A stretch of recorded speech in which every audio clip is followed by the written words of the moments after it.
Hi guys and welcome back, I'm Piotr and this is the Daily Read when we try to read something every day and learn something new. So, I'm going for Spark, so let me just sit here for 15 minutes, you are sitting with me, let's read something, let's listen to the music, and afterwards I will provide you with my highlights about that, what I actually read and learned. Let's dig in. Set the timer for 15 minutes so it won't take too long. Okay, so let's go. 15 minutes of reading. That's it. Everything we need. Always have something, or eventually can use your finger. And let's begin. The chapter is attention deficit. Let's see what we can learn. So listen up. A person that was a serious runner, a hobbyist but still a serious runner, running pretty much more or less every day, after on ADHD medicine, they actually had their times 10 to 15 seconds slower for some run. There's no disclosure of how long he would be running, but still, it did impact his performance. And he says that when he was running, it was a lot easier because after he had an injury and he stopped running, the ADHD symptoms were a lot harder for him to cope with. So just bear it in mind. This actually helps. I mean, the person that actually were doing sports and had ADHD, when they stopped doing exercises, sport, and moving, it went a lot worse, from what I can see here. And well, pretty much this works both ways because if you actually have not been working out or doing exercises or any sports and have ADHD, then on the other hand, if you start, it should go a lot less with the effects of ADHD on you, because you are already in the spot that he was when he got an injury and he couldn't perform. Think about that. Okay, so the chapter is called Focus on Exercise. Let's dig in. There's a quote from high-functional professionals that actually, when they were exercising, it was self-medicating for them about the ADHD problem they had, and the focus was a lot narrower and they could actually be the professionals they were. And John is getting back here to the point that the 0 hour in school, which you pretty much should use for exercise in the research back that was mentioned in the book, the kids in general have a lot of energy, and sitting all day long in a bench in school and learning some boring stuff is pretty much fucking horrible, let's face it. And the 0 hour physical exercises, physical education, was actually burning off that energy, that excess that they have, and for the next period, for the rest of the day, they had that energy already lowered, so they were able to focus a lot better, because, well, I moved already, I did my fair share of that, I don't really need to, because this need is already being taken care of, so now we can actually learn focus, and it's a lot easier because I don't have the itch to run around and do some things. Think about this. There's a nice number that around 40% of children with ADHD just simply grow out of it because of the maturing changes in the prefrontal cortex in your brain. So hopefully if you did struggle in school, you won't be struggling in the future, but well, it's actually pretty important not to struggle when you are a kid in school. This is a very crucial thing, because drugs actually elevate your dopamine and norepinephrine, and the norepinephrine also increases when you exercise. So pretty much instead of taking drugs, you are providing this drug on your own from your brain. And pretty much that's it.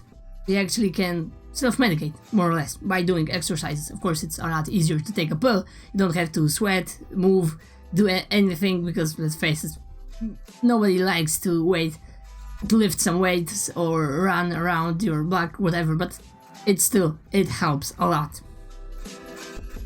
And there's also mentioning here that the more complex the exercise, the better. So your brain actually, for example, if you just run, okay, you pretty much run, but if you actually have to activate your brain like in 3D thinking, like for example martial arts or acrobatics, this would be more beneficial. But if you can just run, just run. It's still good because your whole body is moving. And for example, if you just are lifting weights, this is also okay, but it's not pretty much activating the whole body. It's a more simple process, I would say. The full body workout is the best thing you can do, pretty much. So if you are moving one part of the muscle at a time, remember to move all of them, if you can, of course. Okay, guys, sorry, this is very important. Amy Arnsten, a professor at Yale University, neurobiologist, found that norepinephrine boosts the signal quality of synaptic transmission. So pretty much the signal is higher, it's stronger. And dopamine, in the meantime, decreases the noise and static around from undirected neuron chatter. So it's pretty much like the best case scenario you can do, because when you're exercising or taking pills, let's focus on the exercise without the pills. But in both cases, you provide yourself with dopamine and norepinephrine, and those two work at the same time to actually provide your brain with better functioning, because it's easier for your synapses to actually work together and talk together. And of course, the stronger the path, the easier it is. But if you have ADHD, this is already pretty blurry, and because of that, it might not be as that blurry as this.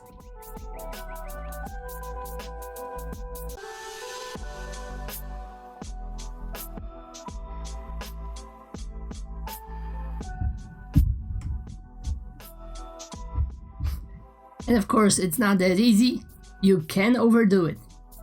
Pretty much with exercise, you shouldn't, because your body, when it's producing something, it usually does the job when we get to a point that is best for us, and your body probably won't do anything more about that.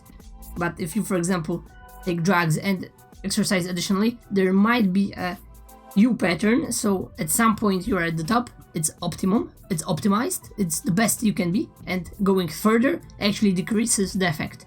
So be mindful about that, but before you get there, you first need to be actually optimized on the top, and to get there, it's probably hard enough, so I wouldn't focus on the bad stuff that can happen from overdoing this. Let's focus on first overdoing, because doing it a little bit less will be a lot easier than starting and doing it in the first place.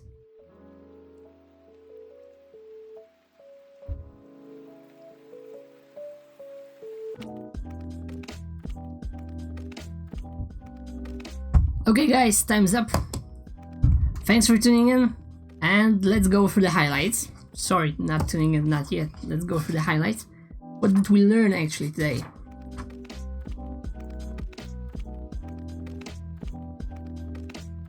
Okay, the biggest thing I would say I learned today, that actually taking anti-ADHD drugs that provide you with dopamine and norepinephrine, you can self-medicate, because your body pretty much makes those hormones when you exercise.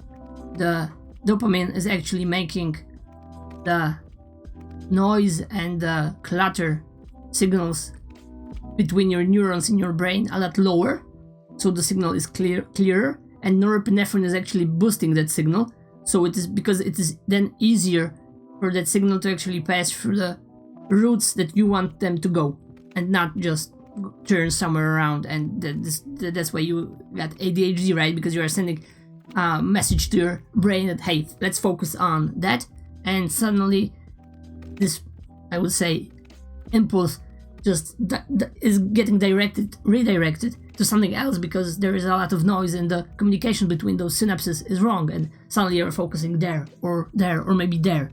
And, well, this is something nice to know. So pretty much, using medication can help you a lot. Medication can help you a lot. Exercise can help you a lot. And if you do the both, you pretty much take like one portion of drugs as drugs, and the second part of this you pretty much get from exercise. So this might be something. So this is one thing that is very nice to know. What else? Yes, the ADHD medicine can hold back your performance, because pretty much if you have ADHD, you get like a lot of energy, etc., and it's lowering that. So this might be an issue. Because there are always side effects to that stuff. Yes, also, the example of 0 hour. Kids starting with physical education at school, they got high energy after the whole night sleep. If they got ADHD, etc., on physical education class, they exercise, that energy goes lower, so they can pretty much focus for the next day. This need they have to somehow get rid of that energy to do something with this is already being met, so now they can do something else. Pretty easy, I would say. 40% of children with ADHD actually grow out of it because there are changes in the prefrontal cortex in your brain when you are maturing, so that's also something you can eventually hope for, but I wouldn't, because let's face it, school is the best time you can have, so it would be nice that you can focus on what you want and do what you actually want without any problems. Okay, this we talked about already.